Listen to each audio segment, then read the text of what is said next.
ចាសួស្តីបងប្អូនទាំងអស់គ្នាថ្ងៃនេះនាងខ្ញុំមានរឿងប្លែកៗខ្លីៗមួយយកមកអានជូនបងប្អូនស្ដាប់ក្នុងន័យត្រេះរិះពិចារណាចាសរឿងប្លែកនោះគឺថាមានក្រុមទេសចរមួយក្រុមទៅទស្សនាបឹងក្រពើមួយហើយពួកគេបានឈរនៅលើខ្ចុះកណ្ដាលទឹកជុំវិញដោយក្រពើធំចាសមួយរំពេចនោះម្ចាស់បឹងក្រពើបានស្រែកទៅភ្ញៀវថាបើអ្នកណាហ៊ានលោតចូលទឹកហើយហែលមកគោកវិញដោយសុវត្ថិភាពនោះខ្ញុំនឹងជូនរង្វាន់$1លានឮហើយគ្មាននរណាម្នាក់ហ៊ានកម្រើកនោះទេ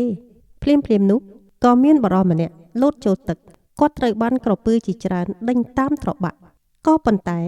ដោយសំណាងគាត់ល្អគាត់ក៏បានរួចផុតទៅដល់ទីគោកដោយសុវត្ថិភាពម្ចាស់បឹងក៏បានប្រកាសអ្នកឈ្នះដោយហៅគាត់ថាជាបុរសក្លាហានបន្ទាប់ពីបានទទួលរង្វាន់រួចរាល់ហើយបុរសក្លាហាននិងប្រពន្ធក៏បានត្រឡប់ទៅសន្តាគារសម្រាកពេលទៅដល់បន្ទប់បុរសក្លាហានបានប្រាប់ប្រពន្ធគាត់ថាបងអត់បានលោតទឹកទេតែមានគេរុញបងទេតើប្រពន្ធគាត់ក៏សើចហើយនិយាយយ៉ាងលួយថាគឺខ្ញុំជាអ្នករុញបងឥឡូវបងដឹងហើយថានៅពីក្រោយភាពជោគជ័យរបស់មនុស្សប្រុសគឺជាមនុស្សស្រីដែលជាអ្នកចាំរុញនឹងណាចាបងប្អូនទាំងអស់គ្នារឿងប្លែកខ្លីដែលស្ដីអំពីអ្នកក្លាហាននោះក៏មកដល់ទីបញ្ចប់ហើយឯរឿងពិតយ៉ាងណានោះក៏នាងខ្ញុំមិនបានដឹងដែរចានាងខ្ញុំក៏សូមជម្រាបលាតែត្រឹមនេះបាយ